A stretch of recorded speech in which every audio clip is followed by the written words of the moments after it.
While I was in a car accident with my wife, I found out she was cheating on me.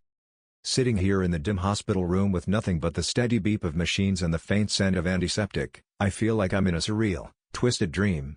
My wife, Lily, lies in the bed beside me, bandaged and sedated, her face as pale as the sheets pulled up around her neck. I'm here in the corner of the room, replaying the events that led us here, numb from both physical pain and the brutal revelations I unearthed along the way.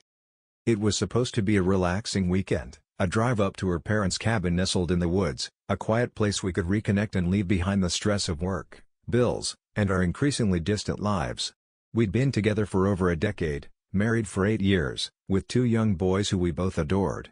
Lately, though, it had felt like Lily was slipping away from me, and I couldn't figure out why. The cabin trip was her idea, and I'd thought maybe it meant she wanted to fix things too. But now, as I sit here in the quiet glow of hospital monitors, I know I've been deceiving myself. The day began peacefully enough. We packed up the car, Lily insisting we'd be off the grid for the weekend. She seemed unusually cheerful, humming to herself as she loaded the last of our things into the trunk. I even caught her smiling in the rearview mirror as we drove, something I hadn't seen in months. I tried to enjoy the moment, let myself believe that things were finally getting better between us. About halfway to the cabin, we ran into a sudden snowstorm. The flakes came down thick and fast, covering the road in a matter of minutes.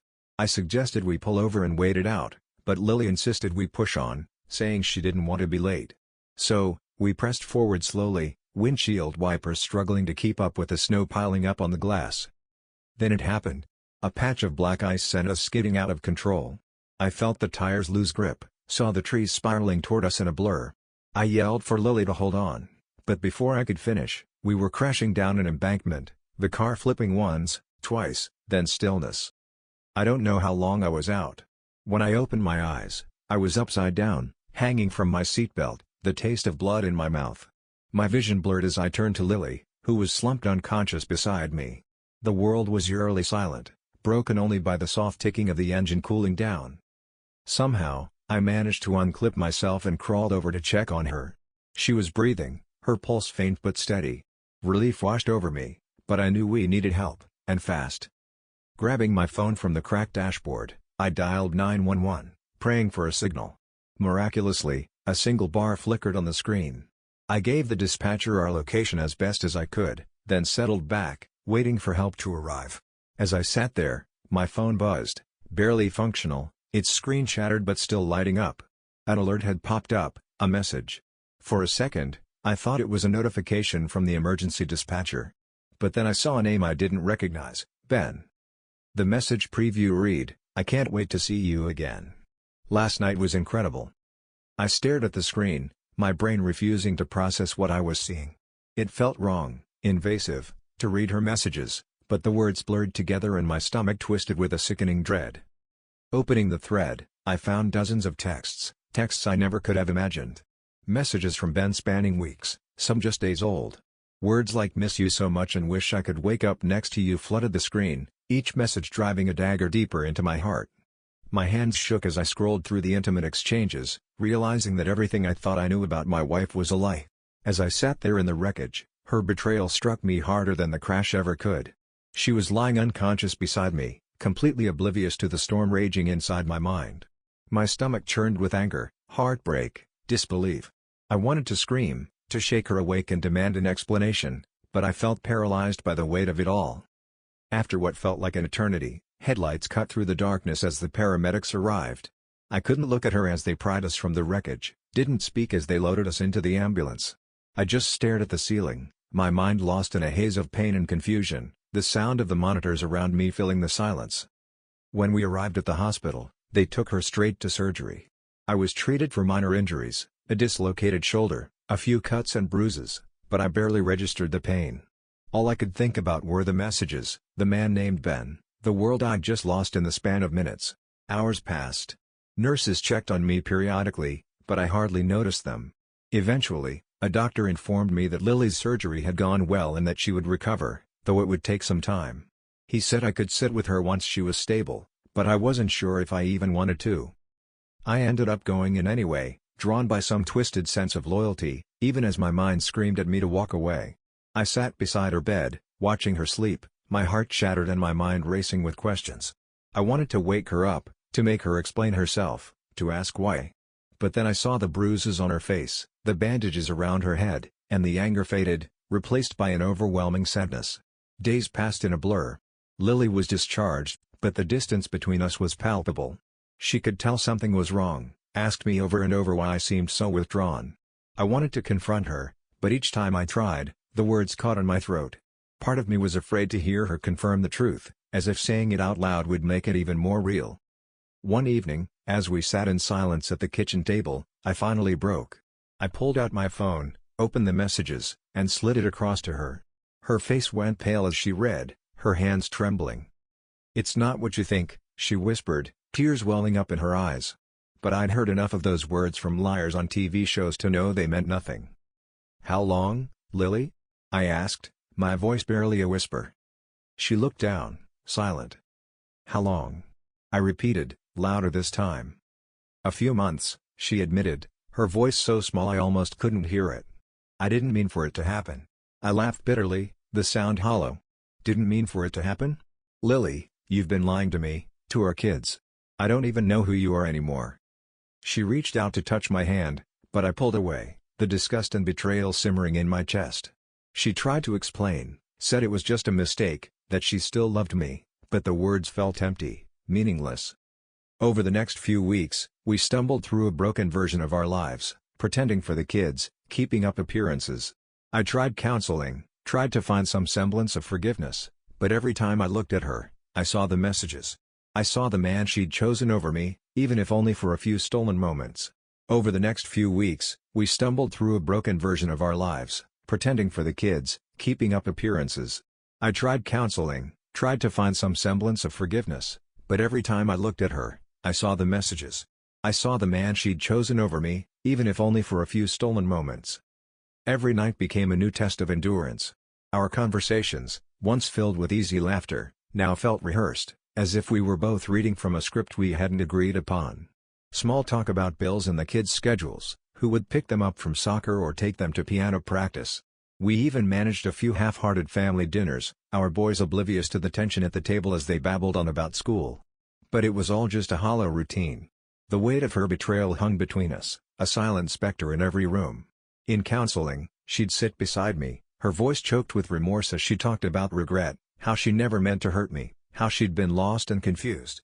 And yet, each apology felt as scripted as the rest of our lives now. I'd listen, nod, and offer the responses I knew were expected of me. But all I could think was, lost? Confused? What about me? What about the life we'd built? It didn't help that I'd begun having vivid flashbacks to the accident itself. At night, I'd jolt awake in a cold sweat, feeling the skid, the spiraling darkness as the car flipped, the sickening quiet as we came to a stop. Each time, my mind added an extra twist, a vision of her looking over at me in those final seconds and confessing the affair just before we hit the embankment, as if the crash had been her penance. It was irrational, but I couldn't shake the image. One evening, about 3 months after the accident, I reached my breaking point. We just put the kids to bed, and I found myself sitting alone in the living room, nursing a glass of whiskey. Lily came in, wrapped in a cardigan, looking tentative, like she wanted to say something but couldn't find the words. I watched her, remembering how just months ago I would have welcomed her presence, drawn comfort from her touch. But now, I felt like I was sitting across from a stranger. "Do you still love me?" she asked, her voice barely above a whisper. The question took me by surprise. I turned the glass in my hands, watching the amber liquid catch the light. "I don't know," I said finally. It was the most honest answer I could give. She winced, as if the words had cut her. But the pain in her eyes didn't soften my heart. Instead, it brought a surge of bitterness to the surface. "Why did you do it, Lily?" I asked, my voice harsher than I intended. "Why throw everything away? What was he worth?" Her face crumpled, and for a moment, she looked so vulnerable that I almost softened. But I held my ground, waiting for an answer that might finally make sense of everything.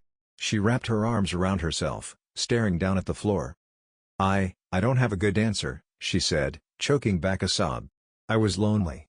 You were always working, always stressed, and I felt invisible." "Invisible?" I shook my head, incredulous. "I worked late because I wanted to give you and the kids a good life, Lily. I thought we were in this together. I know, she whispered, her face flushed with shame. I know, and I'm so sorry. I should have come to you. I should have told you how I felt instead of. But you didn't, I interrupted, my voice as cold as the empty feeling in my chest. Instead, you went to him. To a stranger. She fell silent, her head bowed. I could see the tears slipping down her cheeks, but I felt nothing. No pity, no sympathy. Just a void, a hollow space where my love for her had once lived. In the weeks that followed, the rift between us only grew. I slept on the couch most nights, unable to bear the thought of lying beside her in the same bed we'd once shared. Our sons started to notice the tension, asking why mommy and daddy don't hug anymore, or why I wasn't around as much. I felt guilty, but I couldn't bring myself to pretend everything was fine. One night, while tucking them into bed, my youngest son looked up at me with wide, innocent eyes. "Daddy, do you still love mommy?" he asked, his voice soft.